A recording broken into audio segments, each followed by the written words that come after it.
Hi, thanks so much for joining me for the very first episode of 2024 on the Traveling in Ireland podcast. I always begin each year with a tips episode that kind of tells you what you can expect if you are planning to vacation in Ireland in the coming year. And I've been doing these episodes since 2017, so I started the podcast in 2016. Started doing the tips episode in 2017, and they are really one of the favorite podcasts that I do. It's fun for me to look at things that might be new in Ireland, keep up to date on any changes in travel and in travel in Ireland, and share them all with you. If you're newish to the podcast, I want to take a minute to just introduce myself. My name is Jody Halstead. I'm an author, publisher, Ireland vacation coach, tour coordinator, and obviously the host here on the Traveling in Ireland podcast. And it's a lot. It's a lot to do, but I absolutely love it. Ireland is my passion. Fell in love with it in, 22 years ago now. Fell in love with it on my very first trip. And my goal, 100%, is to help you have an amazing Ireland vacation. And there are quite a few ways that I can help you with that. The first is my website, Ireland Family Vacations. It is a complete source for your Ireland vacation planning. It's filled with information on what to do and see, handy tips for planning your trip, free itineraries to help you get your plans in motion quickly, and so much more. But don't let the name fool you. I have traveled in Ireland solo, as a couple with my husband, with my family, and as a small group tour host. So whatever your group size or dynamic, I'm able to help. Another way I can assist is with my custom vacation coaching and itinerary services. Now, these are designed to help you maximize your Ireland experience. And I work with you one-on-one in either capacity to help you create the tour that you've been dreaming about or the trip that you've been dreaming about.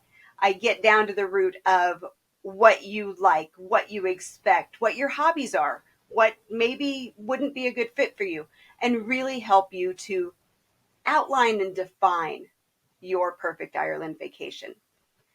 Another thing that I do is small group guided tours. Now, I don't do a lot of these, usually only one a year, so they're very exclusive, and the tour size is small. Usually it's 8 to 12 people, no more than 12. But they're designed to deliver that authentic Ireland experience that so many people really are searching for. But it also will introduce you to the people and the hidden places that make the country so very magical.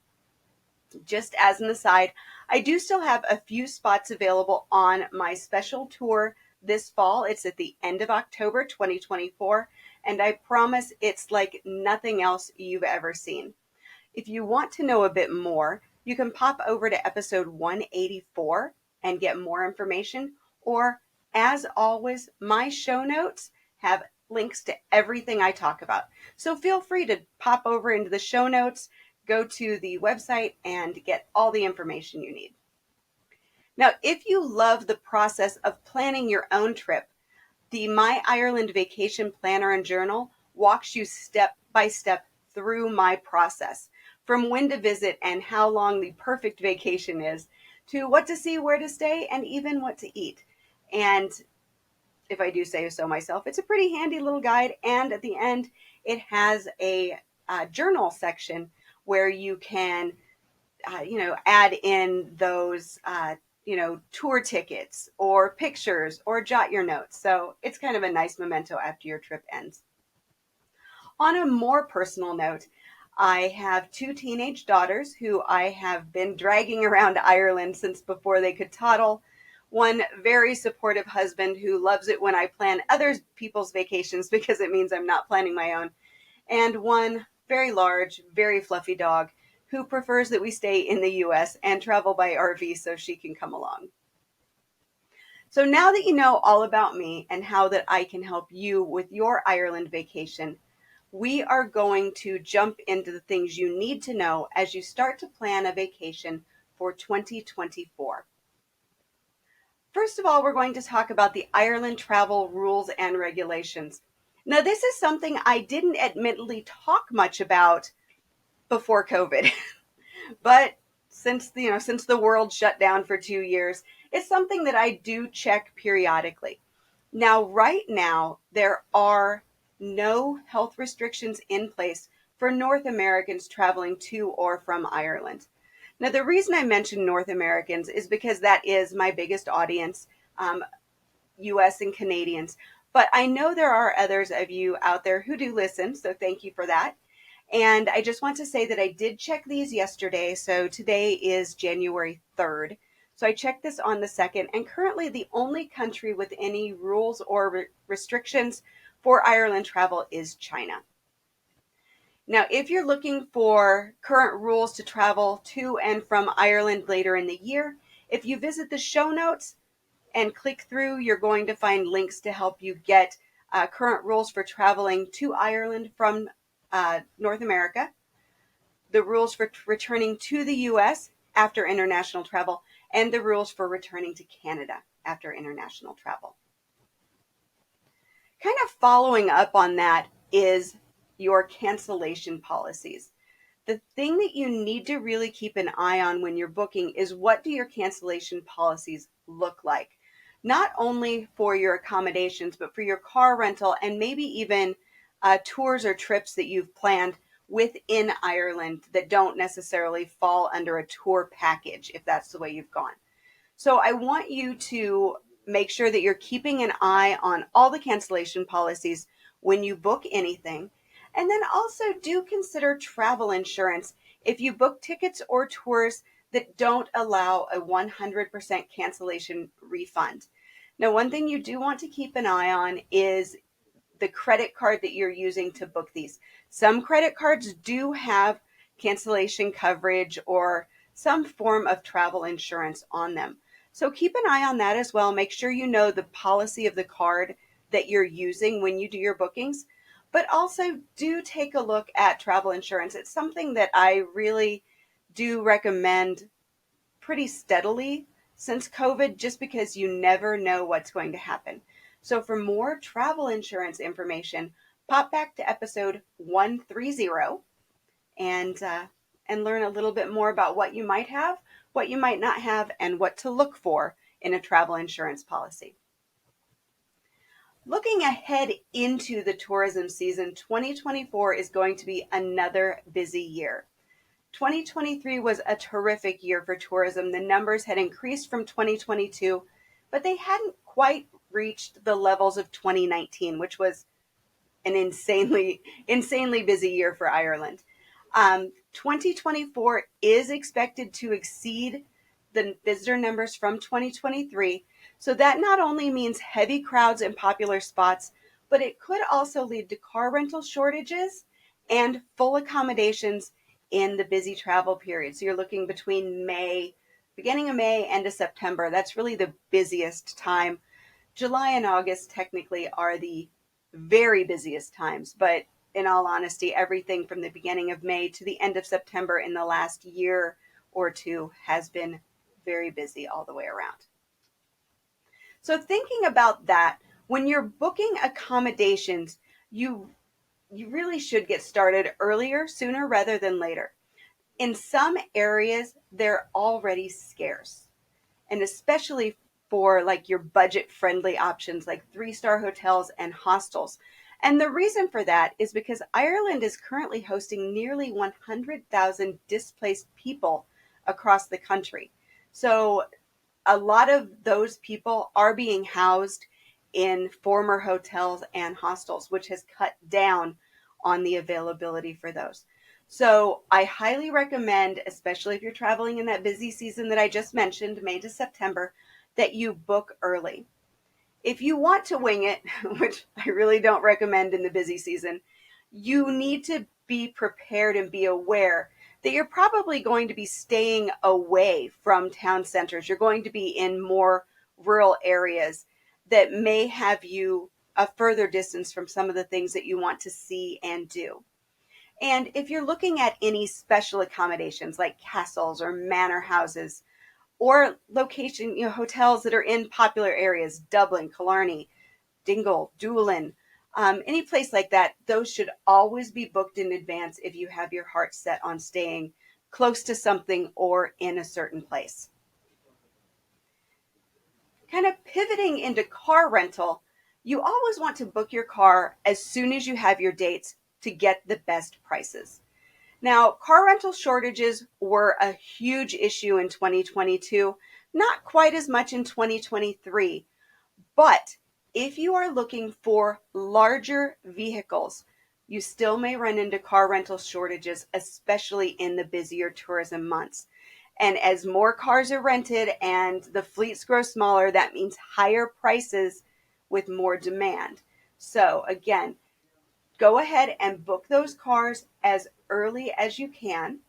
And for everything you need to know about car rental in Ireland, you're going to want to click through to the show notes and check out the full article on that. What this is going to walk you through is car rental prices, any extra fees that you might encounter. It's going to run you through how to choose your car, um, what to think about in terms of luggage. Boots, trunks in Ireland are quite a bit smaller than they are in North America. So what fits nicely in your small car at home is not going to fit nicely in a small car in Ireland. So just the things to think about, and then the insurance. Car rental works differently in Ireland than it does in the US. So I run you through every single thing you need to know in the article, everything you need to know about car rental in Ireland. Another thing to keep in mind is that petrol costs in Ireland are currently over $7 a gallon, so $7 American a gallon. Last year, train and bus travel was really popular along the busy tourist routes, and I really don't see that changing, even if people are only using the train maybe to get out of Dublin and over to Galway and to pick up the car in Galway and drive on the west. You're still going to be seeing a lot of visitors using public transportation. So you want to book those tickets in advance, especially if you're traveling with a group. Now, if you don't want to drive, but you don't want to use public transportation, you can consider hiring a Ireland driver guide. So there are a few different ways that you can hire a guide. You can hire them for your entire trip, where you have the same guide with you day in and day out.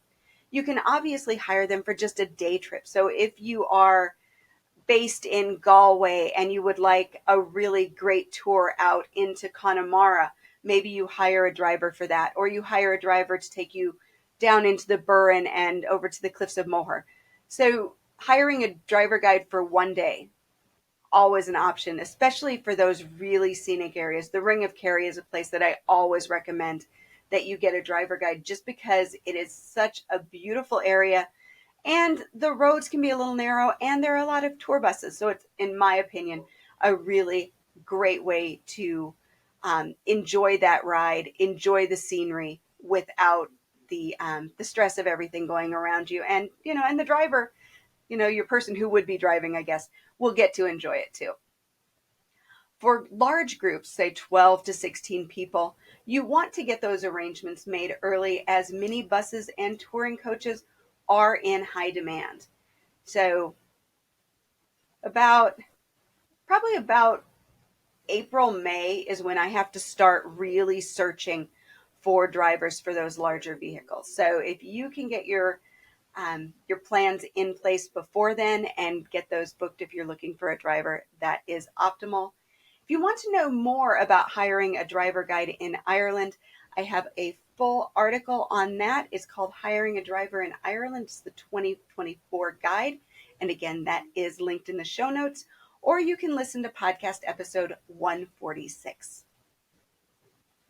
Now, when you're thinking about the tours and attractions that you want to visit, you want to really think about, when should I book those, or do they need booked?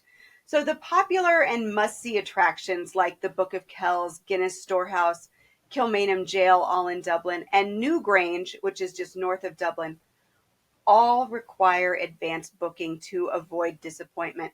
For a lot of those, you will show up and there just won't be tickets. Or in the case of Guinness Storehouse, you would be waiting in line for hours in the busy season, and that's no way to spend your vacation. So go ahead and book those in advance.